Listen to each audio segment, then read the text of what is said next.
Hər vaxtınız xeyirli olsun, hörmətli tamaşaçılar, dəyərli izləyicilər. Oktyabr ayının 28-i həftənin çərşənbə axşamı günü 2025-ci ildir. Son dəqiqə bir xəbərimiz var, onu nəzərinizə çatdırırıq.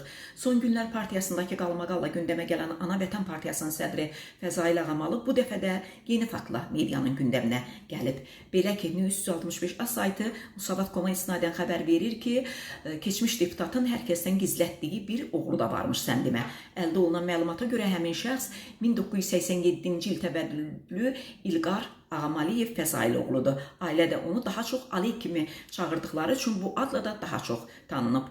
Almaniyadakı mənbənin dediyinə görə İlqarın anası Rus əsillidir. Onlar 80-ci illərin sonunda Bakı şəhərində tanış olublar və bu münasibətdən bir oğlan övladı dünyaya gəlib.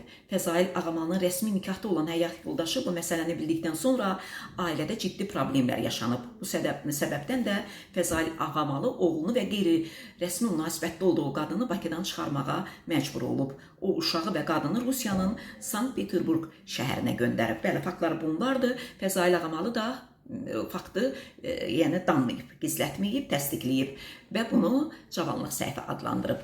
Hər kəsin gənclikdə səhvi ola bilər. Cavanlıqda çoxunun həyatında belə şeylər olur. Mən niyə danmalıyam ki? Cinayət deyil ki, hər kəsin şəxsi həyatı ola bilər. Bəli, belə bir romanım olub. Bugün İlqar və anası ilə əlaqəm yoxdur. Onlar öz həyatlarını yaşayırlar. Lazım olan vaxtlarda köməkliyimi göstərmişəm. Bu məsələ ilə bağlı mənə ancaq həyat yoldaşım günahlandıra bilər. Ona görə də zamanda səhv etdiyimi demişəm.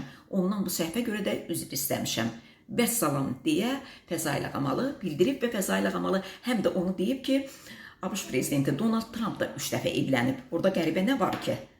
Deyə Ana Vətən Partiyasının sədri qeyd edib.